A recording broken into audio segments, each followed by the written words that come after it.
கல்யாணத்துக்கு முன்னாடி பேய்ல நம்பிக்கை இல்லை, கல்யாணத்துக்கு அப்புறம் இந்த படத்தில் நான் பேய் இல்லை, பேரநார்மல் இன்வெஸ்டிகேட்டர். ஈரம் 2 தனியாக இருக்குது, அது வேறு படம். அது கண்டிப்பாக அதுக்கான ஸ்கிரிப்ட் இருக்குது. ஒரு பாயிண்டில் என் வீடு இங்கே தாங்க, நான் எங்கேயும் போகல. நான் தெலுங்கு படம் பண்ணணுன்னா ஃப்ளைட் ஏறி ஷூட்டிங் பண்ணிட்டு திருப்பியும் வீட்டுக்கு தான் வருவேன். ஸோ இங்கே தான் இருக்க போகிறேன். ஸோ ஈரம் படத்தில் வந்து நிறைய ரிசர்ச் இருந்திருக்கும் நீங்கள் பண்ணுறப்ப, பிகாஸ் அது எங்களுக்கு ரொம்ப புதிய கதை. இன்ஃபேக்ட் உங்களுக்குமே ஒர்க் பண்ணுற புதுசாக இருந்திருக்கும். ஸோ சப்த அப்படின்னு ஒரு சவுண்ட் ஹாரரில் ஒர்க் பண்ணுறப்போ என்ன மாதிரி ரிசர்ச் ஒர்க் இதுக்குள்ளே இருக்குது சார்? இது என்னோடய ஹாரர் அப்படின்னு பார்க்கும்போது ஒரு ரியலிஸ்டம் பேஸ் தான் பண்ணுவேன். ரொம்ப வந்து நம்ப முடியாத சில விஷயங்கள் அங்கே பார்த்து நம்ப முடியாத சில விஷயங்கள் அப்படின்றது எடுத்துகிட்டு போகிறது கிடையாது. அது ஒரு ஹாரர் அப்படின்றது ஒரு ஃபேண்டஸியாக இருந்தாலும், ஒரு பேய் படம் அப்படின்றது ஃபேண்டஸியாக இருந்தாலும், ஒரு நம்பக்கூடிய சில விஷயங்களை வச்சு தான் ஒரு கதையை ட்ரைவ் பண்ணிட்டு எடுத்துகிட்டு போகணுன்னு நினைப்பேன். அப்படி எனக்கு யோசிக்கும் போது எல்லாருமே படங்கள் வந்து எனக்கு புக்ஸும் டாக்குமெண்ட்ரிஸ் அப்படின்றது தான் வந்து எனக்கு ரொம்ப வந்து அதிகமாக யூஸ் ஆச்சுன்னு நான் சொல்லுவேன். அது உண்மைக்கு அருங்காமையில் இருந்து எடுத்துகிட்டு போகிற ஒரு விஷயத்த. ஸோ அப்படி தான் இந்த படத்தில் வந்து நான் ரிசர்ச் பண்ணேன் அப்படின்றத நான் சொல்லுவேன். ஸோ இதுக்கு பின்னாடி ஒரு உண்மை சம்பவம் இருக்கா? இல்லை, உண்மையில பல விஷயங்கள் சேர்ந்த ஃபேக்ட்ஸ் இருக்குல்ல, உண்மை எலிமெண்ட்ஸ் இருக்குல்ல, உண்மை எலிமெண்ட்ஸ் எல்லாம் சேர்த்து ஒரு கதையாக பண்ணது தான் இது ஒரு பாயிண்டில். Thank you sir. சார் அறிவுடன் சார், பேய் பிசாசுனாலே நீங்கள் பொதுவாக நிசப்தமான ஏரியாவில் தான் அதிகம் சுழண்டடிக்கும். நீங்கள் சத்தம் பேர் வச்சுருக்கீங்களே, தமன் இருக்கிறதுனால வச்சுட்டீங்களோ? இல்லை இல்லை, தமன் அப்படின்றது ஒரு மியூசிக்கான விஷயம். சப்தம் அப்படின்போது ஏன்னா ஒரு இடி இடிக்குதுன்னு வைங்க, நமக்கு ஒரு பயம் வருது இல்லை. திடீர்னு வந்து யாராவது நீங்கள் தனி ரூமில் இருக்கும்போது நம்மளுக்கு ஒரு கதை படாதுன்னு எதுவுமே இல்லாமல் ஒரு சாத்தும் போது ஒரு சின்ன ஒரு பயம் இருக்குல்ல, அந்த ஒரு பயம்தான் இந்த படத்தில் வந்து ஒரு சத்தத்தை வச்சு நான் பண்ணியிருக்கேன் ஒரு பாயிண்டில். ஹீரோ சார், ஆதி சார், நீங்கள் ஒரு அழகான ஹீரோயின் வந்து நிக்கி கல்யாணி கல்யாணம் பண்ணீங்க. கல்ராணி சார். நிக்கி கல்ராணி. ஓகே, இந்த படத்தோட பேக்ரவுண்டில் எங்கேயுமே ஹீரோயின் இல்லை. நீங்கள் பேசும்போதும் சரி, டைரக்டர் பேசும்போதும் ஹீரோயின் படத்தில் 3 பேர் இருக்காங்கன்னு நினைக்கிறேன். யாரை பற்றியும் பேசல. ஏன், என்னாச்சு? ஹீரோயின் உங்களை ஹீரோயின் யாரோ புறக்கணிக்காங்களா? இது அதுக்கான படம் கிடையாது சார். ஹீரோக்கே ரெக்காய் போட்டாங்க பாருங்க. இது அந்த ஹீரோ ஹீரோயின் அப்படி பட்ட படமாக இருந்தால் கண்டிப்பாக பண்ணியிருப்பாரு. இந்த கான்செப்டை கன்வே பண்ணணும்னு ஒரு போஸ்டர் டிசைன் சார். அடுத்த படத்தில் கண்டிப்பாக ஹீரோயினோட மெயினாக என்னென்னா, இப்போ வந்து ஃபார் எக்ஸாம்பிள் சிம்ரன் லைலா அப்படின்றது வந்து ஒரு அப்போ வந்து எவ்வளோ பெரிய முன்னணி நடிகைகள் இன்றைக்கி வரைக்கும் ஒரு மதிப்பு மரியாதை அவங்கள்ட்ட இருக்குது அப்படின்றது உங்களுக்கு நல்லாவே தெரியும் ஒரு பாயிண்டில். ஸோ இந்த கதைக்குள்ளே வர்றாங்க அப்படின்னா அவ்வளோ சீக்கிரம் ஈஸியாக வந்துட மாட்டாங்க ஒரு பாயிண்டில். அதாவது இந்த கதைகள் வந்து ஓகே பண்ணி வர்றது அப்படின்றது. ஸோ எத்தனை காட்சிகள் அப்படின்றத விட என்ன மாதிரியான கேரக்டர், எந்த மாதிரியான ஒரு ஆழம் இந்த டெப்த்துக்குள்ளே வந்து அந்த கதைக்குள்ளே இருக்குது அப்படின்றது உள்ளே வருவாங்க. அப்படி தான் 2 பேருமே வந்து ஓகே சொல்லி இந்த கதைக்குள்ளே வந்திருக்காங்க. ஸோ ஃபஸ்ட்டு முதல் முறையாக வந்து சிம்ரன் அவங்களும் சரி, லைலா அவங்களும் சரி, முதல் முறையாக வந்து ஒரு ஃபஸ்ட்டு கான்டாக்டே வந்து இந்த கதை படத்து மூலம் தான். ஆனால் படத்துக்கான முழு உழைப்பையும் வந்து அவங்க வந்து சூப்பராக கொடுத்துருக்காங்க ஒரு பாயிண்டில். இன்றைக்கி வந்து ஃபஸ்ட்டு அந்த அவுட்புட்டும் பார்த்துட்டாங்க. இன்ன வரைக்கும் வந்து ஒரு பெரிய ஒரு வெல்விஷராக இன்ன வரைக்கும் படத்தை வந்து பாராட்டி அதை நல்லா கண்டிப்பாக டெஃபினட்டாக வந்து ஆடியன்ஸ் எடுத்துகிட்டு போவோம் அப்படின்றது 2 பேரோட என்கரேஜ்மெண்ட்டும் இந்த படத்துக்கு இருக்குது ஒரு பாயிண்டில். ஸோ கரெக்டான டைமில் நாங்கள் எல்லாருமே வந்து மீட் பண்ணுவோம் ஒரு பாயிண்டில். அதான் சார். ஆதி சார், சார் கல்யாணத்துக்கு முன்னாடி ஈரம்ன்ற பேய் படத்தில் நடிச்சிங்க, கல்யாணத்துக்கு அப்புறம் சப்தம் பேய் படத்தில் நடிச்சிருக்கீங்க. ரெண்டுத்துக்கும் என்ன டிஃப்ரென்ஸ் பார்க்குறீங்க? அதாவது கல்யாணத்துக்கு முன்னாடி பேய் படம், கல்யாணத்துக்கு அப்புறம். அதான் சொன்னல சார், கல்யாணத்துக்கு முன்னாடி பேய்ல நம்பிக்கை இல்லை, கல்யாணத்துக்கு அப்புறம் இல்லை சார், நீங்கள் நினைக்கிற மாதிரி இல்லை சார். ரைட்டு சார், படம் பிரமாதமாக பண்ணியிருக்கீங்க, எல்லாம் நல்லா பிரமாதமாக இருக்குது. சப்தம்னு இந்த டைட்டில் வந்து பளிச்சுன்னு தெரியுற மாதிரி மக்கள் ரீச் ஆகிற மாதிரி இல்லையே. எழுத்து இல்லை, என்னென்னா இப்போது அந்த ஒரு கேள்வியாக வருது இல்லை ஒரு பாயிண்டில். ஸோ அதுக்காக வந்து நம்மளுக்கு புரியாமல் இருக்கக்கூடாது. ஏன்னா எண்ட் ஆஃப் த டே வந்து எல்லாமே ஆடியன்ஸ்கிட்ட போய் சேர்க்கணும் அப்படின்றதுக்காக தான் ஒரு படம் பண்ணுறோம். அதே நேரத்தில் ஒரு பாயிண்ட் வந்து நம்ம ஒரு க்ரியேட்டிவிட்டி பாயிண்ட் இருக்குல்ல, ஒரு அந்த விஷயத்தை வந்து அழகாக வந்து சத்தம், இப்போ சில பேர் நோட் பண்ணி சொன்னாங்க, சத்தம்ன்றது அந்த ஃபாண்ட்லேயே வந்து சூப்பராக பண்ணிடுங்க. ஸோ அந்த பாராட்டும் நம்ம எடுத்துக்க வேண்டியது இருக்குது. அல்ல, அந்த இதுக்கு இது கொடுத்து தான் வந்து மதிப்பு கொடுத்து தான் வந்து ஃபஸ்ட்டே சொன்னாங்க எங்களுக்கு படிக்கிறதுக்கு முடியலன்னு. அப்போ தான் ஸ்பாண்ட்டை வந்து இன்னும் கொஞ்சம் பெருசு பண்ணோம். நாங்கள் பெருசுனா கொஞ்சம் இன்னும் புரிகிற மாதிரி கொஞ்சம் பண்ணோம் ஒரு பாயிண்டில். அதுக்கு மதிப்பு கொடுத்து நாங்கள் ஒன்று பண்ணியிருக்கோம் ஒரு பாயிண்டில். சார், சார் படத்தில் வவ்வாலுக்கு என்ன பங்கு இருக்குது? படத்தில் வவ்வால் கண்டிப்பாக ஒரு பங்கு இருக்குங்க ஒரு பாயிண்டில். அதாவது சப்தம் அப்படின்ற ஒரு பாயிண்ட்டுக்கும் வவ்வாலுக்கும் பேய் படத்துக்கான ஒரு சின்ன ஒரு கனெக்டிங் பாயிண்ட் வந்து இந்த படத்தில் கொடுத்துருக்கோம் ஒரு பாயிண்டில். அது கண்டிப்பாக சும்மா ஒரு ஒரு படத்துக்காக வந்து சும்மா சம்மந்தம் இல்லாமல் யூஸ் பண்ணுறதில்ல. ஒரு பேய் படம்னா உடனே வௌவால் யூஸ் பண்ணியிருக்கோம் அப்படின்றது கிடையாது. ஒரு பேய் படம்னா வந்து வௌவால், இடி, மின்னல், அதுக்கப்புறம் எல்லாமே காமிப்போம். ஒரு பாலடைஞ்ச பங்களா அப்படின்றது அதை அப்படிலாம் இல்லாமல் இந்த வௌவால் அப்படின்றது வந்து ஒரு பாயிண்டில் வந்து கரெக்டான ஒரு மீனிங்ஃபுல்லாக கொடுத்துருக்கோம் ஒரு பாயிண்டில். சார் ஈரம்ன்ற படத்தில் வந்து ஒரு தண்ணியில் வச்சு பண்ணீங்க நீங்கள். இப்போ இதில் வந்து இந்த வௌவால் சம்மந்தப்பட்ட எல்லாத்தையும் வச்சு பண்ணுறீங்களே, அதனுடைய என்ன கதை சொல்லுங்களேன். கதை உங்களுக்கு டெய்லரில் கொஞ்சம் சொல்லியிருக்கோம். இப்போ நீங்கள் பேய் கதை, இந்த கதையை வந்து செலக்ட் பண்ணி எடுக்க காரணம் செலக்ட் பண்ண காரணம் தான். எப்படின்னா வந்து எல்லா டேரக்டருக்கும் வந்து ஒரு சின்ன ஒரு அடையாளத்தை வச்சுட்டு போவோம். இப்போ ஈரம் வந்து தண்ணீரில் ஒரு பேய் அப்படின்னு சொல்லும்போது ஒரு பெரிய ஒரு வந்து ஒரு அப்ரிசியேஷன், ஒரு பாராட்டு கொடுத்தீங்க, ஒரு இடம் கொடுத்தீங்க. ஸோ இப்போ அடுத்து ஒரு பேய் படம் கொடுக்கும்போது ஒரு சவுண்டை பேஸ் பண்ணி ஒரு சேலஞ்சிங்காக ஒரு படத்தை கொடுக்கணும் அப்படின்ற ஒரு பாயிண்ட் தான். கதை February 28 சார். சார் ஆதி சாருக்கு வந்து ஈரம் கொடுத்தீங்க. ஸோ அது வந்து மக்கள் மனசில் ஈரமாக நல்லா வந்துச்சு உங்களுக்கு கூட்டம்லாம்.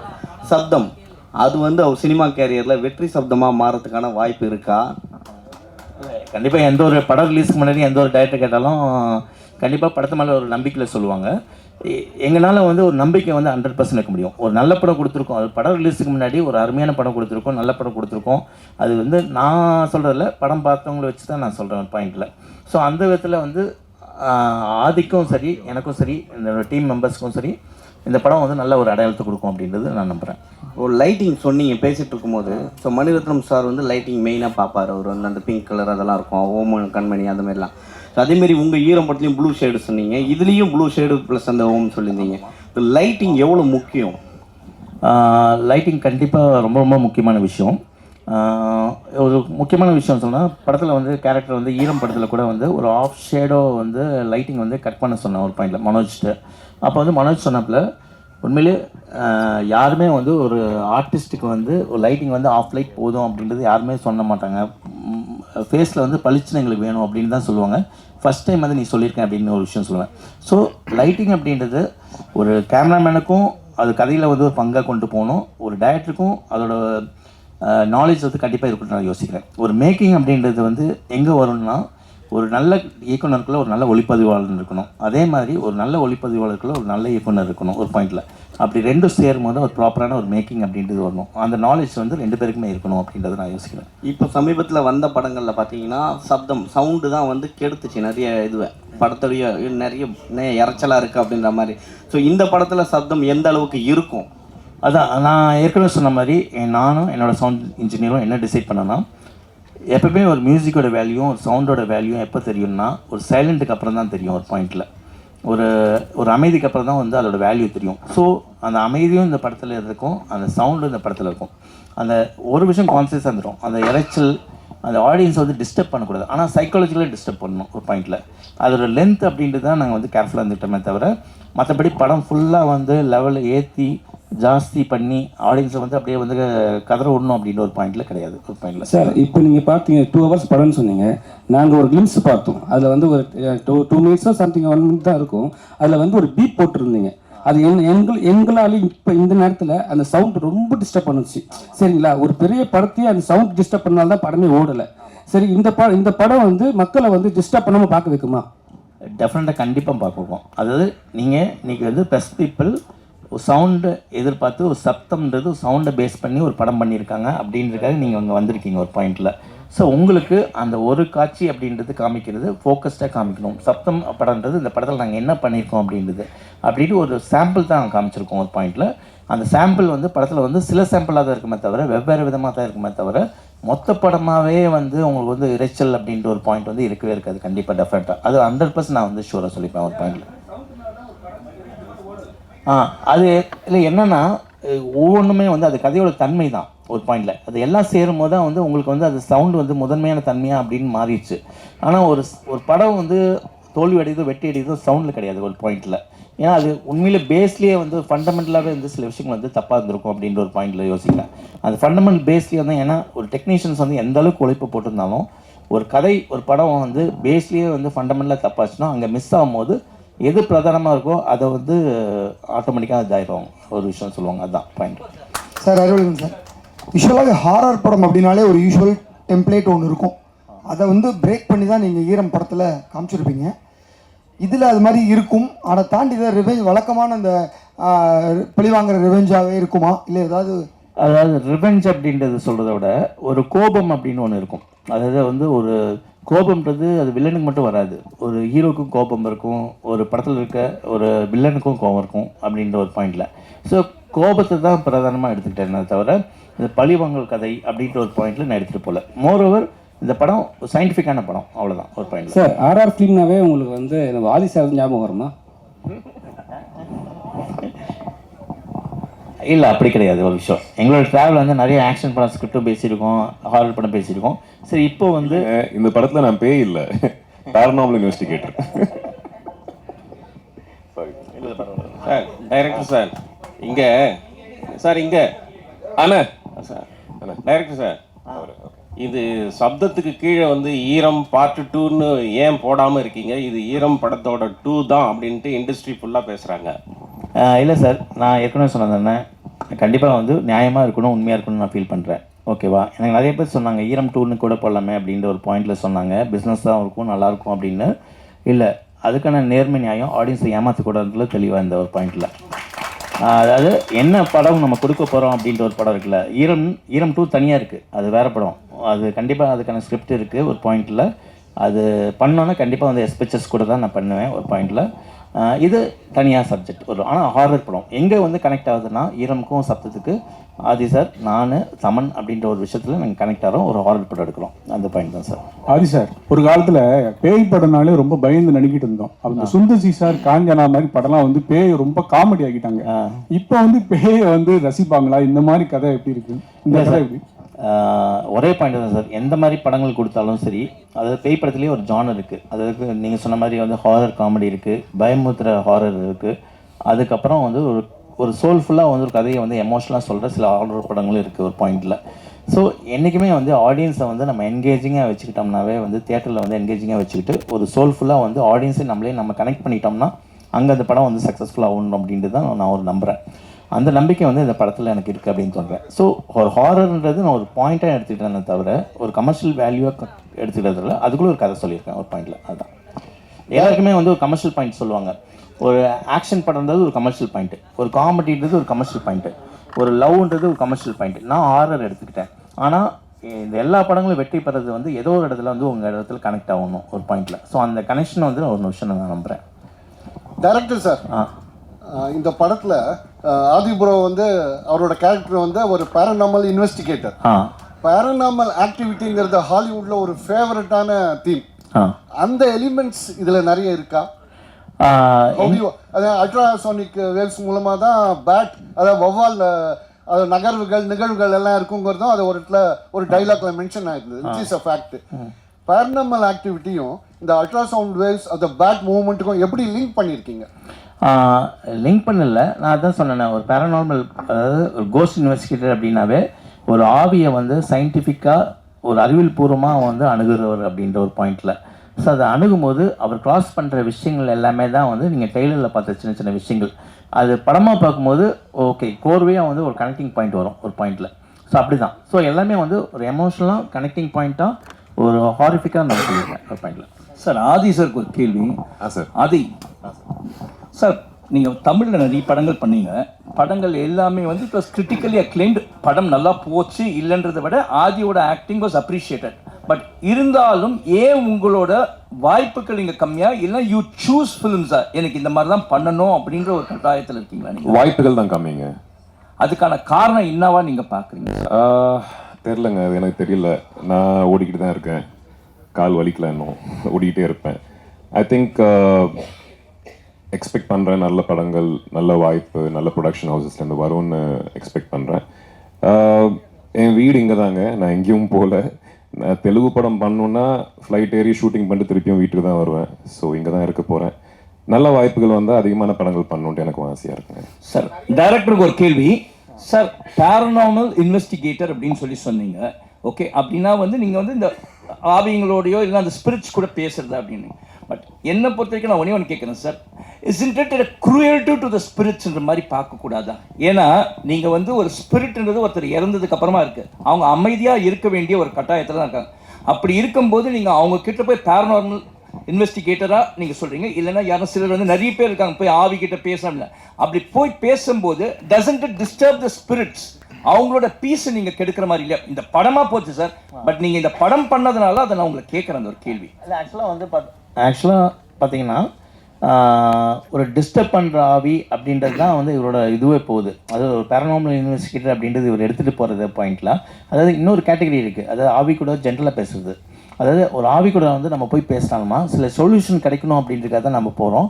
அது ஏதோ ஒரு விதத்தில் நம்மளை கூட கம்யூனிகேட் பண்ணிகிட்டு இருக்கும்போது தான் நம்ம திருப்பி கம்யூனிகேட் பண்ணுறோம். நாமளே போய் வாலண்டரியாக வந்து நம்ம போய் வந்து சரி இந்த ஆவிகிட்ட போய் பேசலாம் அப்படின்ற ஒரு பாயிண்டில் இல்லை. ஸோ நம்மளுக்கு வந்து ஒரு ஏக்கம் இருக்கும் ஒரு பாயிண்டில். அதாவது அது சொந்தத்துலேயே இருக்கட்டும், அதுக்கப்புறம் வந்து யாராவது நம்மளை டிஸ்டர்ப் பண்ணாலும் சரி, அப்போ வந்து ஒரு ப்ராப்பர் கம்யூனிகேட்டரில் ஒரு அறிவியல் பூர்வமாக வந்து இவரோட பங்கு வந்து இவரோட பணி வந்து இருக்கும் ஜாப்பு. அப்படி தான் அதோட டிஸ்டர்ப் பண்ணும்போது தான் அதோட நோக்கமே வந்து இவங்க வந்து உள்ளே போகிறாங்க ஒரு பாயிண்டில்.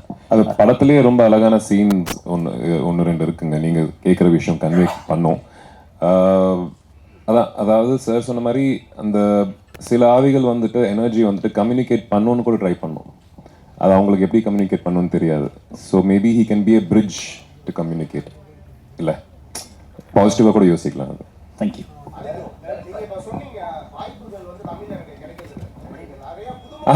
கம்மின்னு சொன்னாங்க, கிடைக்கிறது. இது தமிழ் படம் தானே.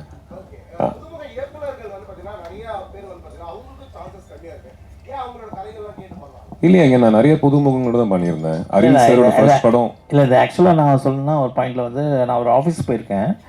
அப்போ வந்து நான் 2-3 இன்டர்வியூவில் கூட சொல்லியிருக்கேன். என்னென்னா அவரை பொறுத்த வரைக்கும் நான் ஆஃபீஸ் பண்ணேன்னா ஒரு போர்டு வச்சுருப்பார் ஒரு பாயிண்டில். அந்த போர்டில் வந்து ரைட்டப்ஸ் இருக்கும். என்னென்னா 9 o'clock அப்படின்னு பார்த்தீங்கன்னா வந்து இந்த இவர்கிட்ட கதை கேட்கணும். அவர் யாருன்னா வந்து இந்த டைரக்டரோட அசோசியேட்டாக இருப்பார்.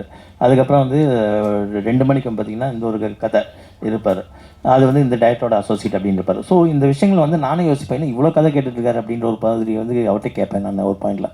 ஸோ அது வந்து அவர் இன்ட்ரெஸ்டிங்காக வந்து அந்த கதையை கேட்டு அதில் வந்து சூஸ் பண்ணோம் அப்படின்ற ஒரு பாயிண்ட் இருக்கும். ஸோ என்னை பொறுத்த வரைக்கும் நான் பார்த்த விஷயங்கள் அதுதான்.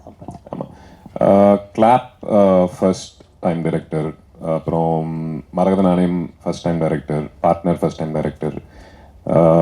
எனக்கு 2வது படமாக ஈரம் இருந்தது, சாரோட first film. So directors first டைமா செகண்ட் டைமா அதை தாண்டி ஆனஸ்டி இன் ஃபிலிம் மேக்கர் ரொம்ப ரொம்ப முக்கியங்க. அதுதான் பார்ப்பேன் நான். Arivu and Adi, fantastic trailer. We're all looking forward to watching the film. உங்களுடைய ட்ரெய்லர்ல இருந்து and from what you've just said, the theme of the film வந்து looks universal. இது ஒரு பர்டிகுலர் ரீஜனை பொறுத்தோ இல்லை ஒரு பர்டிகுலர் ஏரியாக்காக ஸ்பெசிஃபிக்காக கிரியேட் பண்ணப்பட்ட கதையை மாதிரி தெரியல, யூனிவர்சலாக அப்ளை பண்ணப்படுற ஒரு தீமாக தான் தெரியுது. So how many languages is this film being made into? தெலுங்குல ஏன் எடுத்துட்டு போகல, ஏன் why are you not taking it into South Indian languages, other languages? We are-ங்க. You are, okay. Tamil, Telugu, Kannada, Hindi. Write down. We are promotions கூட இப்போ இன்னைக்கு முடிச்சுட்டு நாளைக்கு ஹைதராபாத். மெயினாக வந்து எல்லாருமே வந்து அது சார் சொன்ன மாதிரி தமிழ், தெலுங்கு, ஹிந்தி தான் ஜென்ரலாக இருக்கும். அப்போது கன்னடா வரைக்கும் நாங்கள் பேரலாக எடுத்துகிட்டு போகிறோம் ஒரு பாயிண்டில். ஸோ தெலுங்கு அண்ட் கன்னடா வந்து என் சினிமாஸ் வந்து ரிலீஸ் பண்ணுறாங்க. ஹிந்தி வந்து சாஜித் குரேஷியை வந்து அவர் வந்து ரிலீஸ் பண்ணுறாரு. ஸோ ரெவன்ஸா ஃபிலிம்ஸில் T3 கம்பெனியில் வந்து அவங்க ரிலீஸ் பண்ணுறாங்க. தெலுங்குலையும் நல்ல டிஸ்ட்ரிபியூட்டர்ஸ் மைத்ரி அவங்க அசோசியேட் ஆயிருக்காங்க. So we are having a big release in all the other languages alsoங்க. டேரக்ட் சார், சப்தம் ஓகே. இதுக்கு முன்னாடி நீங்கள் த்ரில்லர் அருண் விஜய் வச்சு பார்டர் ஒன்று நிற்கிது, அது பார்டர்லேயே இருக்குது, ஏன் அதை ரிலீஸ் பண்ணாமல் அப்படியே பார்டர்லேயே? ஏற்கனவே சொன்னாங்க, ஒரு படத்தோட ரிலீஸ் அப்படின்றது நான் சம்மந்தப்பட்ட ஒரு விஷயம் கிடையாது. இப்படி எடுத்துகிட்டு போகிற விஷயங்களுக்குல நிறைய பிரச்சனைகளாக இருக்கட்டும், இதுவாக இருக்கட்டும், அது டெஃபினட்டாக வந்து அருண் விஜய் சாருக்கும் எனக்கும் வந்து ஒரு மிகப்பெரிய ஒரு படமாக இருக்கும் அப்படின்னு நான் நம்புகிறேன். பார்டர் நான் பார்த்துட்டேங்க, செம்ம படம். அது வேற ஒரு காரணங்களுக்காக நிற்குது, ரொம்ப ரொம்ப நல்ல படம். அது ப்ளஸ் எப்போ ரிலீஸ் ஆனாலும் அந்த படத்தோட ரெலவன்ஸ் கண்டிப்பாக இருக்கும். ஸோ பழைய படம் மாதிரி தெரியாது உங்களுக்கு. டேரக்ட் சார், சார் இப்போ பார்த்தீங்கன்னா வவ்வால் வந்து ஆக்சுவலாக எல்லாருமே வந்து பேய்களுக்கு தான் யூஸ் பண்ணுறாங்க. வவ்வால்ன்றது ஒரு நல்ல ஒரு இது, அதோடைய குணமே வேற. அது சப்தம் கொடுத்து தான் அந்த இடத்துக்கு ஒளியை எழுப்பி தான் உள்ளே போகும். அதை ஏன் அதை சின்னமாக மாற்றிட்டு இருக்கீங்க எல்லாருமே? இல்லை, அதாவது சில விஷயங்கள் தவிர்க்க முடியாமல் நம்ம யூஸ் பண்ணாலும் அதை எப்படி யூஸ் பண்ணுறோன்னு ஒன்று இருக்குல்ல. ஒரு படத்துக்கு வந்து பார்த்திங்கன்னா ஒரு ஹீரோயின் கண்டிப்பாக வந்து 2 பேர் லவ் பண்ணுறாங்க. ஒரு லவ் ஸ்டோரினா வந்து 2 பேர் லவ் பண்ணுவாங்க, பிரிவாங்க, சேருவாங்க அப்படின்னு ஒரு பாயிண்ட் இருக்குது. ஆனால் அதை எந்த அளவுக்கு டிஃப்ரெண்ட்டாக நம்ம எடுத்துகிட்டு போகிறதுல தான் அதோட சக்ஸஸ் இருக்குது. இப்போ அந்த வவ்வால் அப்படின்றது வந்து ஒரு பேய் படம் ஒரு சிம்பிளாக இருந்தாலும் நாம் என்ன இந்த படத்தில் வந்து யூஸ் பண்ணியிருக்கோம், எப்படி யூஸ் பண்ணியிருக்கோம் அப்படின்னு ஒன்றுல அந்த விதத்தில் இது வேறுபடும் ஒரு பாயிண்டில். Yes, thank you so much.